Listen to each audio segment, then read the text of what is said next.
1893년 우리나라에 온 선교사님 가운데 캐나다 출신의 맥켄지 선교사님이 있습니다. 자, 이분은요, 1894년 1월부터 한국인들이 서양 선교사님들이 오시기 전에 세워진 최초의 교회인 항해도의 솔레교회를 맡아서 목회를 하면서 열심히 전도를 했습니다.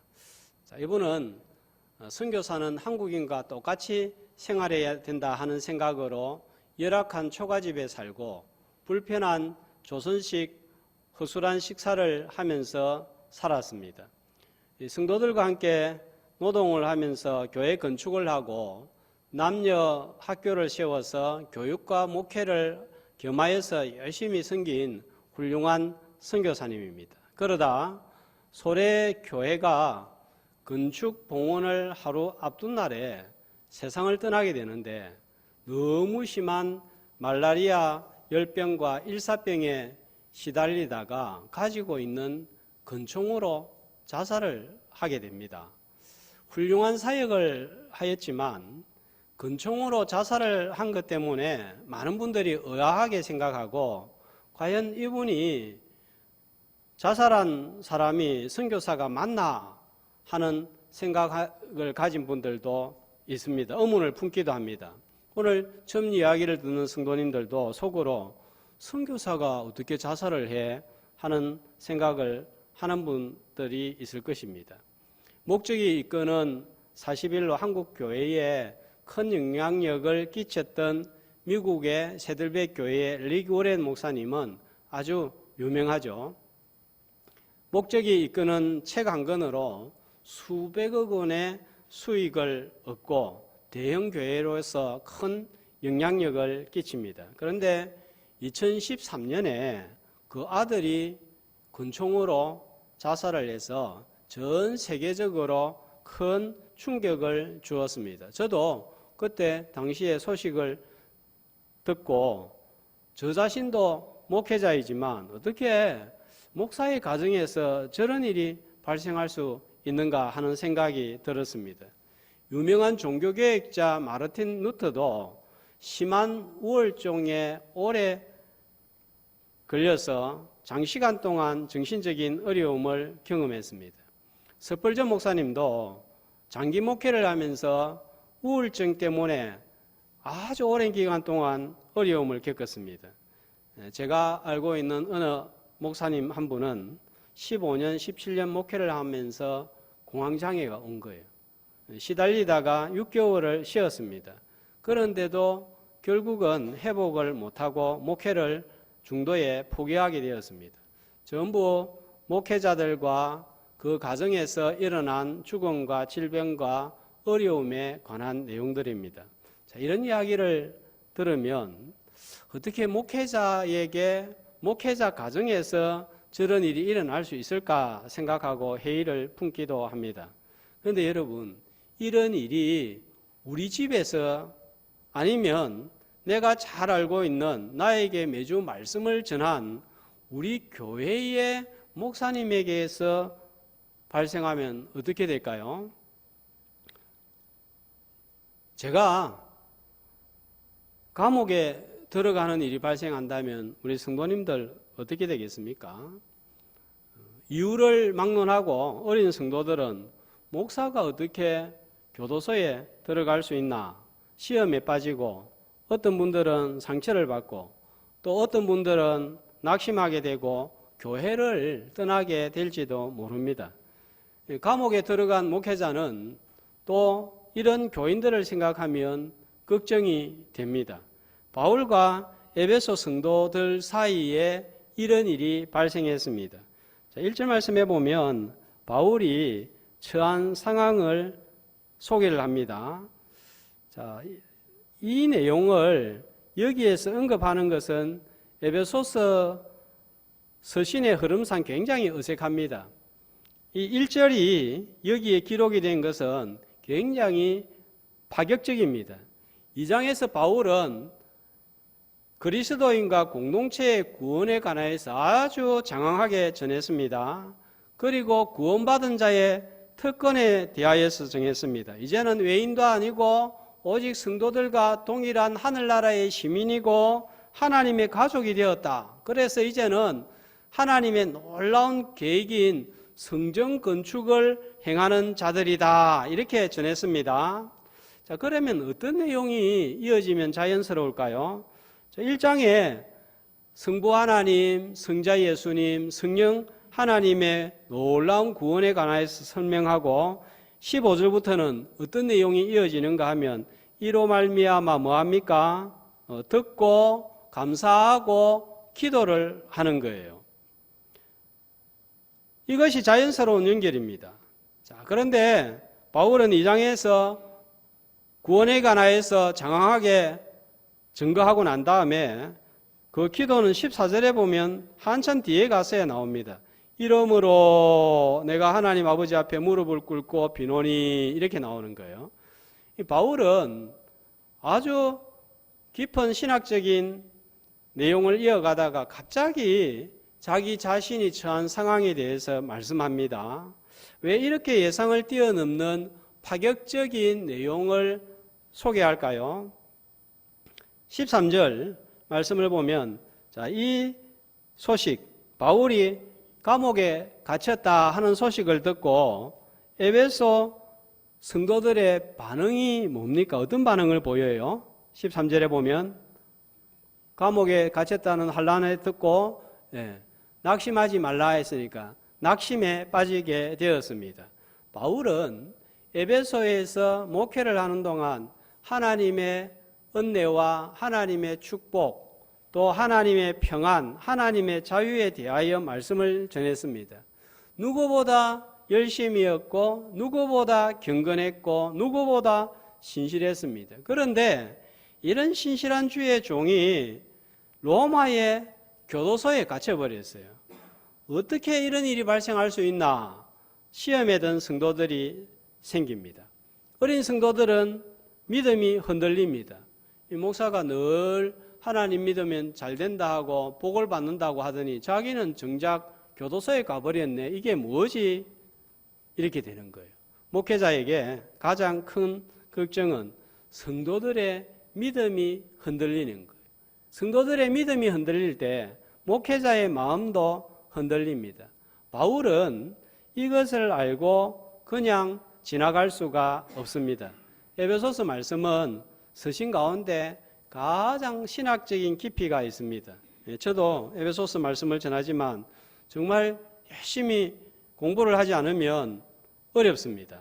그 내용도 중요하지만 바울에게 있어서는 신학적인 깊이보다 성도들의 흔들리는 믿음을 바로잡는 것이 더 중요했습니다.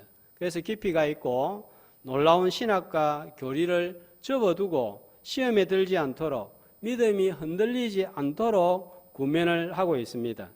13절 말씀을 보시면 바울이 당하고 있는 환란에 대하여서 어떻게 하지 말라 그럽니까? 여러 환란에 대하여 어떻게 하지 말라고요? 낙심하지 말라. 바울은 감옥 밖에 있는 성도들보다 갇혀 있으면서도 훨씬 더 담대한 모습을 보입니다. 바울이 교도소에 수감된 것은 낙심할 이유가 되지 못하기 때문입니다. 그러면 바울이 감옥에 갇혀 있으면서도 불구하고 낙심하지 말아라라고 하는 이유가 무엇입니까? 1절과 13절을 통해서 자신이 갇혀 있어도 낙심하지 말아야 되는 이유를 밝히고 있습니다. 바울 자신은 감옥에 수감된 것으로 인해서 전혀 불편해하는 것을 볼 수가 없습니다.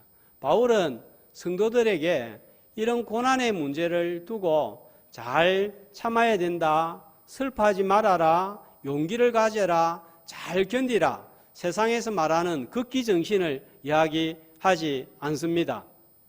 세미나에서 심리학에서 말하는 그런 어떤 말들을 하지 않습니다. 바울은 환난과 고난의 문제를 바라보는 시각이 달랐기 때문입니다. 자, 바울을 감옥에 가둔 자가 누구입니까? 당시에 통치하던 기독교를 박해하는 네로 황제라고 생각합니다. 네로 황제가 로마를 짓기 위하여, 새로 짓기 위하여 불을 저지르고 여론이 안 좋아지니까 기독교인들에게 그 죄를 뒤집어 씌우고 기독교인들을 감옥에 가둔 것으로 생각을 하고 로마 황제를 비난하고 욕을 합니다. 바울은 황제에게 항소했고 황제에게 재판을 받기 위해서 로마의 감옥에 갇혀 있습니다. 그런데 바울은 내가 황제 때문에, 네로 때문에 갇혔다 이렇게 말하지 않습니다. 자, 갇힌 이유를 어떻게 말씀하고 있죠? 바울은 자신이 갇히게 된 원인을 다르게 보고 있습니다. 네로 때문에 교도소에 들어온 것이 아니라 누구 때문에 무슨 일로 갇힌 자 되었다고요? 1절 말씀을 보시면요. 그리스도 예수의 일로, 자기가 죄를 지어서가 아니라 잘못해서가 아니라 그리스도의 예수의 일을 하다가 갇혔다는 거예요. 자, 1장과 2장에 기록한 선한 일인 하나님의 놀라운 구원 역사를 이루는데 하나님께서 갇히게 하셨다는 거예요. 하나님의 주권적인 관점에서 자신의 처지를 바라보았습니다. 예수 믿는 사람과 믿지 않는 사람의 차이는 감옥에 가느냐, 감옥 밖에 있느냐가 아니라 내가 어디에 있든지 무슨 일을 하든지 내가 여기에 왜 있느냐, 이걸 정확하게 아는 사람입니다. 우리는 예수를 믿어도 믿지 않는 사람들보다 더 가난해질 수도 있습니다. 더 아플 수도 있습니다. 세상 사람들이 보기에는 불행이라고 하는 그 불행보다 더 큰 불행을 당할 수도 있습니다. 불신자들은 갇히면, 막히면 잘못된 거예요. 불행이에요.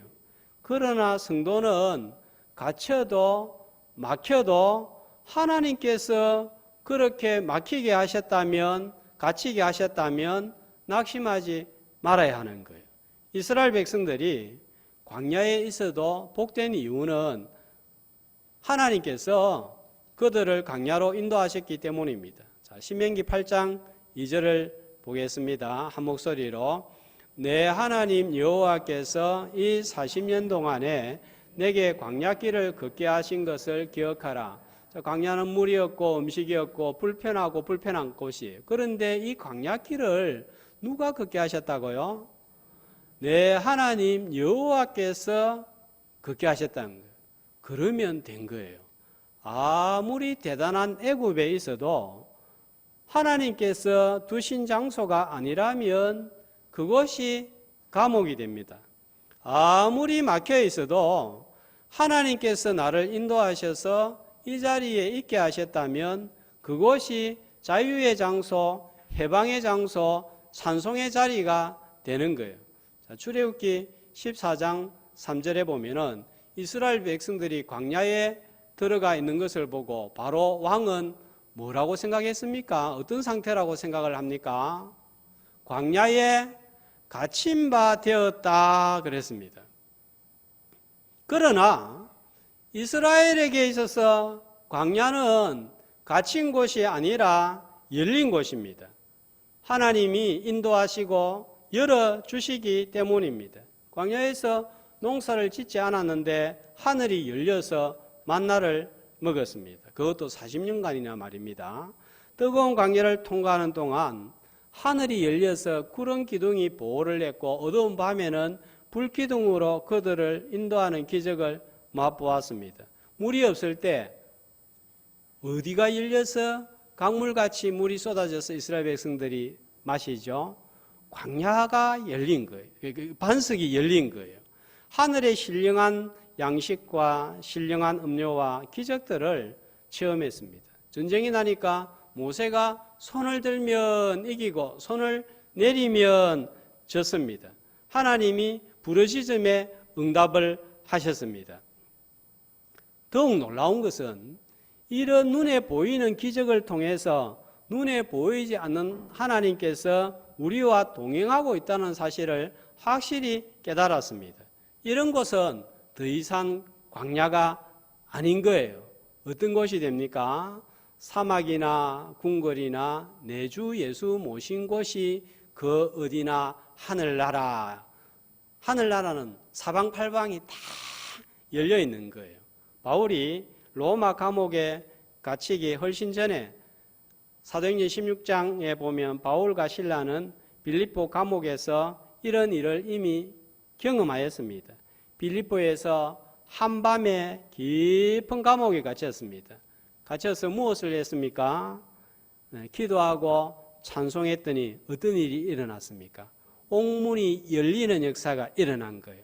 하나님께서 함께 하셨기 때문입니다. 아무리 깊은 옥이라도 깊은 한밤중이라도 주님이 계시면 그곳은 어디나 하늘나라로 변하는 역사가 일어날 줄로 믿습니다. 광야에 있던 감옥에 있던 주님으로 인해서 갇혔다면 낙심하지 말고 주님 바라보다가 감옥이 변하여 찬송이 퍼지는 천국으로 변하고 갇힌 것이 열리는 역사를 경험하는 저와 여러분이 되시기를 주님의 이름으로 축복합니다. 오늘 이 시간 하늘이 열리는 역사가 일어나는 복된 시간이 되시기를 주님의 이름으로 소망합니다. 자, 바울이 그리스도의 예수의 일로 갇힌 원인이 무엇입니까? 그리스도의 예수의 일이란 무엇입니까? 바로 뒤에 나오죠. 그리스도의 예수의 일로 해가지고 이 일이 무엇입니까? 이방인을 위하여 나와 있습니다.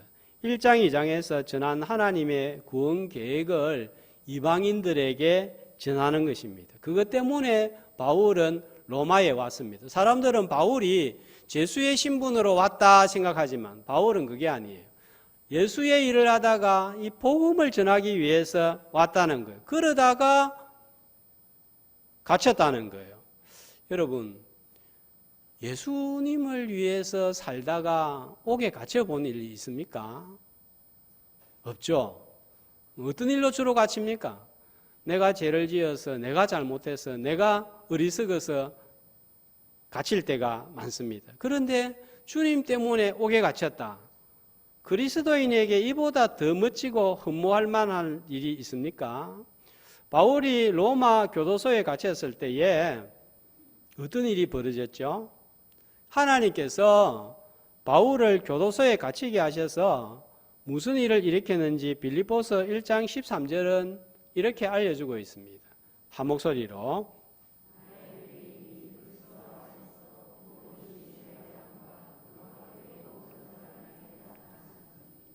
어떤 일이 일어났습니까? 매여서 갇혀 있을 때 모든 시대 왕과 그 밖의 모든 사람에게 나타났으니, 오히려 갇혀 있는데 갇혀 있는 동안에 복음이 그 주변 사람들에게 전해진 거예요. 자, 누구에게까지 전해졌을까요? 빌립보서 4장 22절에는 로마 감옥에 갇혀서 바울이 에베소 교인들에게도 편지를 쓰고 빌립보 교인들에게도 편지를 썼는데 에베소 성도들에게는 알리지 않은 내용을 기록하고 있습니다. 빌립보 성도들에게 문안 인사를 로마 교회의 성도들이 하는데, 자, 누가 문안을 인사를 하죠? 가이사의 집 사람들 중 몇이니라. 그런데 앞에 어떤 단어가 붙어 있어요? 터키. 왜 터키 이렇게 붙어 있을까요? 가이사가 누구예요? 로마 황제입니다. 로마 황제의 가족들 중에서 친인척들 가운데서 몇 사람이 예수를 믿은 거예요. 이 놀라운 일이지 않습니까? 당시는 세계의 심장이 로마입니다. 그 로마의 심장 중에서도 중심인 항시대까지 복음이 전해졌는데 상상하지도 못할 일이 일어났는데 바울이 어떤 상황에 있을 때 이런 일이 벌어졌다는 것입니까? 갇혀 있을 때 일어났다는 거예요. 시대 주요 인물들에게 전해졌고 그 사람들을 통해서 황제의 친인척들에게 복음이 전해지는 이런 믿음의 역사가 일어난 거예요. 복음이 열린 거예요. 여러분, 나는 갇혀도 복음은 갇히지 않는 줄로 믿습니다. 나는 매여도 하나님의 말씀은 매이지 않는 줄로 믿습니다. 나의 매임과 갇힘이 복음을 증거할 수 있다면 나는 더 이상 매인 몸이 아니고 갇힌 몸도 아닙니다. 감옥 밖에 있어도 나로 말미암아 복음 증거가 멈춘다거나 방해가 된다면 나는 갇힌 자이고 매인 자가 됩니다. 바울은 갇혀 있어도 복음이 전해지는 것을 아니까 담대할 수 있는 거예요. 오늘 내가 당하는 어려운 일, 슬픈 일, 괴로운 일, 곤란한 일이 누군가에게 복음을 전하는 열린 기회가 되기를 주님의 이름으로 축복합니다. 자, 그 다음에 바울이 갇혀 있어도 담대할 수 있었던 것은 이렇게 갇히고 환난을 당하고 고난을 당하는 것이 제자의 증거가 되기 때문입니다. 정말 복음 위해서, 주님 위해서, 교회를 위해서 살게 된다면 반드시 어려움을 겪게 되어 있는데 디모데전서 3장 12절은 이렇게 말씀하고 있습니다. 같이 그리스도 예수 안에서 경건하게 살고자 하는 자는 박해를 받으리라. 말씀대로 정말 믿음대로 살려고 하면 반드시 어려움을 만나게 되어 있습니다. 세상이라면서 주의 성수하려고 하면 이 일이 쉬운가요? 온갖 눈치를 다 봐야 하지 않습니까? 과거의 신실한 성도들 중에서는 주의를 지키기 위해서 평일에 성실하게 일하는 것은 물론이고 공휴일, 토요일 같은 날 다른 사람들이 일하기 싫어할 때 대신 일을 하고 주의를 허락을 받기 위해서 안간힘을 썼습니다. 수요 예배에 참석하기 위해서 이 하나라도 꼬투리 잡히면 안 되니까 성실하게 일을 했습니다. 자, 이렇게 믿음 생활을 하려고 하면 아주 힘이 듭니다. 욕을 들을 때도 있습니다. 비난받을 때도 있습니다. 말씀대로 살면 정직하게 살아야 됩니다. 세금 문제, 돈 문제 앞에서 깨끗해야 됩니다. 이 청년들, 학생들 시험 칠 때 컨닝에 마음이 흔들릴 때가 많을 줄로 압니다. 더 옆에 있는 친구들이 컨닝하고 편법을 쓰는데 나는 정직하게 시험 치르려고 하면 열심히 공부해야 되고 사람이 보든 보지 않든 진실해야 됩니다. 세상은요, 수단 방법 가리지 않고 점수 잘 받고 수입 많이 생기는 것이 목표입니다. 그러나 주님의 제자들은 다른 거예요. 사도행전 24장 16절 바울은 항상 이렇게 힘을 썼습니다. 뭐 하기 위해서 힘을 썼습니까? 하나님과 사람에 대하여 항상 양심의 끄리낌이 없기를 힘썼습니다. 하나님 앞에서는 물론이고 사람 앞에서도 끄리낌이 없도록 힘써야 되는 거예요. 자, 청년들은 술과 담배의 문제, 이성의 문제로 고민을 하고 갈등을 겪습니다. 회사의 회식 자리에 어려움도 있습니다. 몸부림을 칩니다. 몸부림을 쳐야 합니다. 제자이기 때문입니다. 초대교회 성도들과 제자들은 주님 때문에 고난 받는 것을 당연한 것으로 여기고 기꺼이 감수했습니다. 그 고난이 제자들이 받아야 할 일 가운데 하나로 생각을 했기 때문입니다. 나는 신앙생활을 하면서 교회 생활을 하면서 아무런 어려움도 없고 갈등도 없다 이런 분들이 있습니까? 잘 믿어서가 아니라 어쩌면 세상 따라 살고 사람들과 적당히 타협하고 내가 편안한 대로 무슨 일만 생기면 빠지고 이렇게 살기 때문인지도 모릅니다.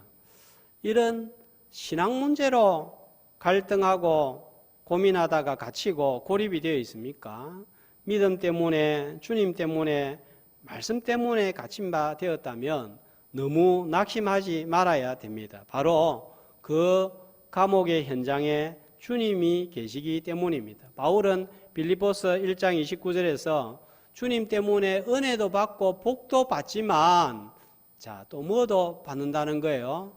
고난도 받는 거예요. 우리는 늘 주님 믿으면 잘 되고 흥하는 것만 생각하지만 주님 때문에 어려움도 있고 고난도 있고 눈물도 있고 오해도 있고요. 교회에서 봉사만 좀 열심히 하려고 해보세요. 온갖 감정이 다 상할 때가 있습니다. 주님 때문에 생기는 어려움이라면, 갇힘이라면 기꺼이 감당함으로 제자임을 증거하는 저와 여러분이 되시기를 주님의 이름으로 축복합니다. 또 바울이 갇힌 것 때문에 에베소 성도들이 낙심하지 말아야 하는 이유가 13절에 나와 있습니다. 나의 여러 환난에 대하여 낙심하지 말라. 왜요? 나의 환난이, 나의 갇힘이 뭐가 되기 때문에요? 너희의 영광, 교회의 영광이 되기 때문이다 하는 것입니다. 무슨 말씀입니까? 하나님께서 에베소서를 통해서 알려주는 바 그렇게 관심을 가지고 있는 교회에 큰 유익을 가져다 주시기 때문이라는 거예요. 이 에베소 말씀을 이렇게 제가 전하면서 하나님이 얼마나 교회에 대하여서 깊은 관심을 가지고 있는지 깨닫게 되는데, 에베소서 말씀만큼 교회의 중요성에 대해서 강조하고 있는 서신이 말씀이 없다 할 정도로 하나님은 교회를 귀하게 여기고 하나님의 그 놀라운 엄청난 계획을 이 교회를 통해서 이루어가고자 하는데, 바로 이 고난이, 환난이, 눈물이, 죽음이 바로 교회를 영광되게 하고 그 교회가 영광될 때 하나님이 영광을 받으신다는 거예요. 아까 잠깐 바울이 갇힘으로 세계의 심장 로마의 심장 정중앙 황실에서 일어난 일을 통해서 그 유익을 생각을 해보았습니다. 고난 중에서 가장 주님 앞에 영광스러운 일이, 고난이 있다면 그것은 순교일 것입니다. 그래서 초기 신학자 터툴리안은 교회는 순교자의 피 위에 세워진다 하는 말을 남겼습니다. 요한계시록 6장 10절에 보면 순교자들의 외침이 나옵니다. 바울은 이 사실을 너무나 잘 알았습니다. 스데반이 돌에 맞아 죽은 후에 복음이 예루살렘뿐만 아니라 유대, 사마리아 땅끝까지 증거가 되어서 온 세상에 교회가 세워지는 것을 목도하였습니다. 그러므로 바울은 낙심하지 말라. 나의 환난은 교회의 영광이니라. 그렇게 증거하고 있습니다. 자, 이것은요, 우리나라 교회사를 살펴봐도 분명해집니다. 조선의 복음은 대동강에서 피를 흘린 토마스 선교사의 순교의 피로 시작이 되었습니다. 이 토마스 선교사가 대동강변에 내리자마자 복음을 하나도 전하지 못했습니다. 병졸 박충근이라는 사람이 나타나서 목을 내리치려고 합니다. 그때 목을 내리치려고 할 때 토마스 선교사님이 들고 있던 성경을 그냥 던지고 목이 잘려서 죽습니다. 그런데 병졸 박충근이 던져놓은 성경을 집으러 가지고 와서 도대체 무슨 책이냐 하고 읽다가 예수를 믿고 성도가 됩니다. 그리고 그 조카한테 그 성경을 건네주었는데 이영태라는 조카입니다. 이 이영태라는 조카는 머리가 좋아서 성경을 읽고 예수를 믿고 나중에 이 한글 성경을 번역하는데 엄청난 영향을 끼치게 됩니다. 자, 이러면서 평양 시내에 믿는 사람이 한 사람, 두 사람 생겨나게 됩니다. 나중에는 평양에 믿는 사람들이 너무 많아지는 것을 보고 서양의 선교사님들이 평양을 가리켜서 동방의 예루살렘이다 할 정도였습니다. 오늘 우리나라의 6만 교회가 세워진 시작이 바로 토마스 선교사의 환난, 고난, 순교로 시작이 되었습니다.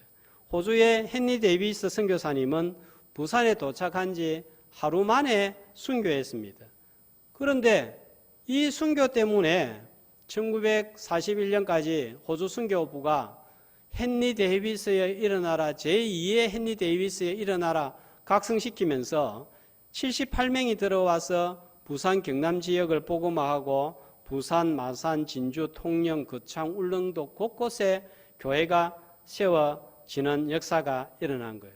시작하면서 말씀드렸던 캐나다의 윌리엄 맥켄지 선교사가 고열로 인하여서 자살한 사건으로 인해서 캐나다 선교부는 큰 충격을 받습니다. 어떻게 해야 될 것인가 고민 가운데 나중에 포기하지 말자 해서 187명이라는 많은 선교사들을 조선에 파송하여 미국 다음으로 많은 선교사를 파송해서 조선 복음화에 이바지하는 캐나다가 되었습니다. 자, 이런 순교의 역사가 끊어지지 않고 주기철 목사님, 손양훈 목사님 같은 분들에게 연결이 되어지고 그리하여 오늘날 대한민국에 아름답고 대단한 교회들이 세워졌습니다. 토마스 선교사의 대동강에서 복음 한번 전하지 못하고 죽은 사건, 헨리 데이비스의 부산 도착 하루 만에 콜레라로 죽은 사건, 윌리엄 맥켄지의 죽음은 인간적인 눈으로 보면 불행이고 참 비참합니다. 복음이 갇힌 바 되었습니다. 그러나 하나님은 이런 갇힌 상황을 통하여 오히려 조선 복음의 출발점으로 삼고 조선의 복음이 활짝 열리는 기회가 되게 하셔서 영광을 받으시는 놀라운 역사를 일으키셨습니다. 하나님께서 나를 갇히게 하셨다면 낙심하지 않을 수 없으나 계속 너무 낙심하지 말아야 합니다.